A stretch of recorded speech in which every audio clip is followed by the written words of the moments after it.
Le agradezco al doctor Gustavo López Montiel, analista político y profesor de Ciencia Política en la Escuela de Ciencias Sociales y Gobierno del Tecnológico de Monterrey, Campus Ciudad de México, que nos tome una entrevista esta tarde. Doctor López, ¿cómo está? Muy buenas tardes. Hola, ¿qué tal? Buenas tardes. Un saludo al auditorio. Se ha satanizado mucho el tema de la deuda pública de los estados por los manejos que han hecho algunos gobernadores, pero doctor, no toda deuda es mala, no toda deuda es como para ponerle las cruces. Hay deuda que sí puede servir a los estados para generar más ingresos, más inversión. Así es, en realidad el tema de la deuda es complejo en buena medida porque en los últimos años varias entidades del país han incrementado sus deudas de manera sustancial. Sin embargo, cuando vemos, por ejemplo, los resultados en términos de esas deudas, pues son muy variados y en buena medida los gobiernos que van a entrar en estos días, pues a final de cuentas van a enfrentar en algunos casos problemas de deuda muy importantes, pero en otros van a enfrentar pues obviamente temas en donde la deuda, si bien es manejable, también de alguna manera generó pues en algunos momentos ciertas ventajas en términos de cómo se invirtió. Por ejemplo, y también tiene que ver en buena medida cómo vemos la deuda, es decir, si es una deuda en términos brutos, por ejemplo, cuánto dinero se debe, y en ese sentido, por ejemplo,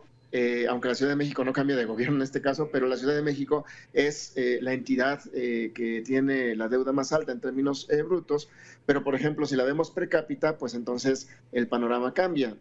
Sería Nuevo León, por ejemplo, el estado donde cada persona, cada ciudadana y ciudadano debe una cantidad de dinero mayor que el resto de las entidades, o si la vemos, por ejemplo, en comparación con el Producto Interno Bruto de cada entidad, pues entonces ahí es Chihuahua, donde tiene por ejemplo, uno de sus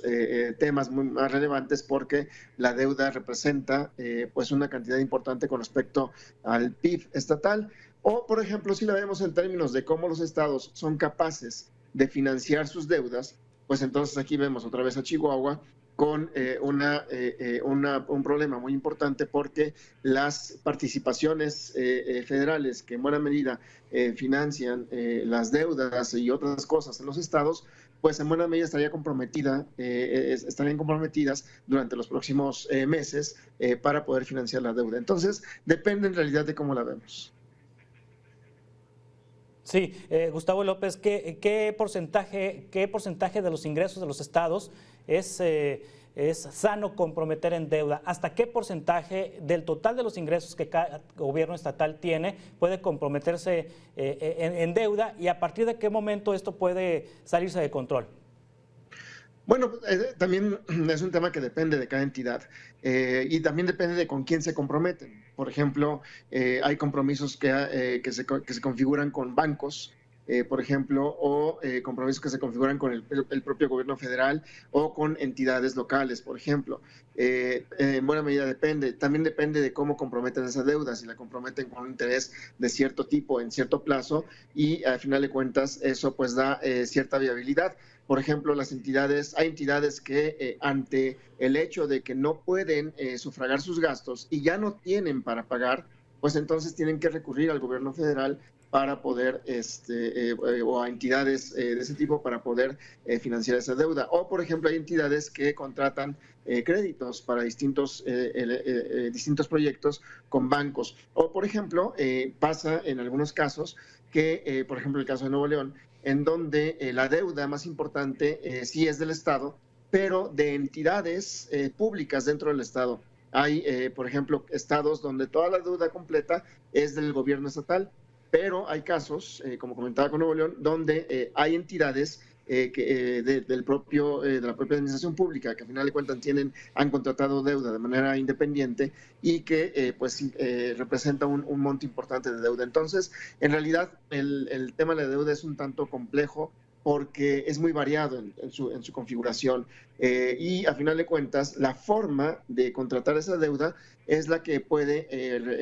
generar ventajas o desventajas dependiendo del contexto de cada entidad. Y eso es uno de los aspectos que los gobernadores y gobernadoras que van a entrar en estos días van a enfrentar en buena medida porque es muy disímbolo. Por ejemplo, en el caso de Chihuahua, que tiene un problema de deuda muy importante porque sus participaciones están comprometidas y están comprometidas con bancos, fundamentalmente, pues tendría en ese caso que lograrse una reestructuración con los bancos para poder ampliar los plazos o reducir los intereses, y esto pues es a final de cuentas complejo porque lleva algún tiempo. O en el caso, por ejemplo, de Michoacán, o en el caso de Coahuila o Nuevo León, en donde al final de cuentas tienen deudas que pueden ser financiadas o que pueden ser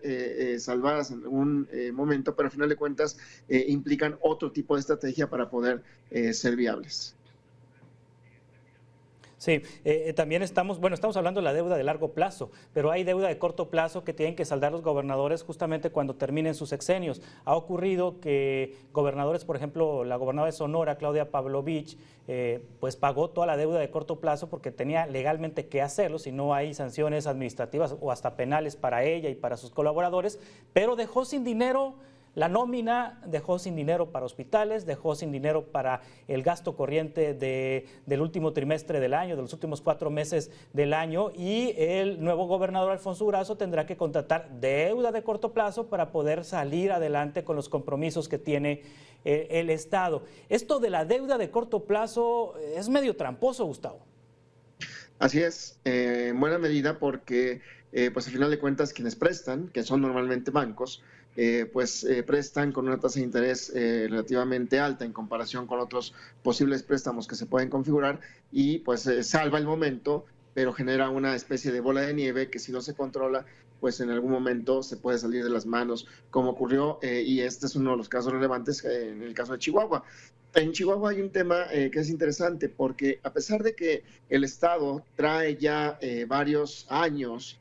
son prácticamente 2 o 3 periodos en donde se ha configurado una deuda importante de periodos sexenales de los últimos 3 gobernadores, hemos visto que, por ejemplo, en el caso de Chihuahua, a pesar de que no hay inversión pública, porque no hay dinero para que el gobierno estatal pueda invertir, esa falta de inversión ha sido sustituida por organizaciones nacionales, internacionales, de tipo social, que han buscado recomponer el tejido social independientemente de lo que hace el Estado. Entonces, ahí, por ejemplo, la falta de dinero ha representado un problema, pero no en la medida que en otros estados, en donde esta participación social ha sido menor. Y entonces, por eso el contexto de cada entidad es relevante. Y en buena medida lo que van a hacer algunos de las y los gobernadores que van a entrar en estos días, como se comentaba, es tratar de salvar el momento y ver qué pueden hacer después. Pero es muy complicado en buena medida porque pues las participaciones federales no necesariamente se incrementan de la misma forma, y muchas de ellas están, pues a final de cuentas, como comentaba, comprometidas a lo largo de los siguientes años. Entonces ahí las entidades tienen que generar estrategias para hacerse de recursos propios, e incrementar impuestos no es algo que los estados quieran hacer. Sí lo pueden hacer, pero no es algo que los estados hayan buscado hacer en los últimos años, porque al final de cuentas eso les genera pues críticas, más en un contexto en donde el gobierno federal dice que no incrementa impuestos. Entonces, pero sin embargo creo que son temas que los estados tendrán que estar explorando en los siguientes años, y además me parece que esto nos lleva a una discusión también adicional en términos de los acuerdos de coordinación fiscal que existen pues a nivel federal. Creo que se tendrían que cambiar los supuestos para evitar que ocurra esto, que los estados se endeuden sistemáticamente, porque no es únicamente el estado, son los municipios también traen fuertes cargas de deuda, y en algunos casos incluso dejan de operar sus sistemas de agua o sus sistemas de servicios, porque al final de cuentas no pueden pagar la luz o no pueden pagar servicios que también les prestan, y eso genera bolas de nieve que de repente es muy complicado de tener. Entonces, sí creo que eso amerita una discusión para reconfigurar precisamente esos mecanismos. Hay estados que por el contrario no se endeudan. Tlaxcala tiene una deuda apenas de 9 millones de pesos, 9.7 millones de pesos, ni 10 millones de pesos de deuda es lo que tiene el gobierno estatal de Tlaxcala. Pero también está Querétaro, está Baja California Sur y Campeche con montos inferiores a los 3,000 millones de pesos. Bueno, vamos a decir, Tlaxcala es un estado chico, pero Querétaro es un estado pujante, industrializado, con obra pública, es un estado de los económicamente más favorecidos en nuestro país, sin deuda. ¿Por qué sí puede hacerlo Querétaro y no lo puede hacer Veracruz, o no lo puede hacer el Estado de México, o no lo puede hacer Sonora, o no lo puede estar haciendo Nuevo León? ¿Por qué unos estados sí deben de endeudarse para progresar, para crecer, y hay estados que son ricos y que no necesitan de deuda? Así es, en buena medida el caso de Querétaro es muy interesante porque en los últimos 6 años, en el último periodo de gobierno, se generó una estrategia financiera que hizo posible no incrementar la deuda, sino al contrario, reducirla a esta cantidad que tiene Querétaro ahora. En buena medida también, Querétaro es un estado que ha crecido económicamente de manera importante en los últimos años, y esto le permite, pues a final de cuentas, generar ingresos, sustituir esos ingresos que vienen por deuda y pues alimentar su desarrollo a través de ingresos que provienen pues precisamente de la actividad económica, en buena medida financiada también por privados. Entonces, ocurrió en algún momento también con Aguascalientes, ocurrió también en algún momento en el pasado con Nuevo León, no en este periodo, en el pasado con Nuevo León, pero la tentación de muchos gobernadores y gobernadoras, en este caso ahora, por ubicar prioridades en donde el manejo de deuda o el manejo del dinero no es suficiente, no es relevante, porque se buscan financiar un conjunto de actividades para generar visibilidad sobre las acciones que los gobiernos hacen, pues es lo que les lleva, a final de cuentas, a gastar mucho. Es lo que hemos visto en algunos periodos en los últimos años, en donde los gobernadores y gobernadoras, pues a final de cuentas, financian muchos proyectos que les revisten a su imagen, pero que dejan una mala estrategia, o que generan una mala estrategia financiera en términos de sus deudas, y eso pues tiene implicaciones importantes para el futuro de las propias sociedades que gobiernan, porque ese dinero que ahora invierten en demasía,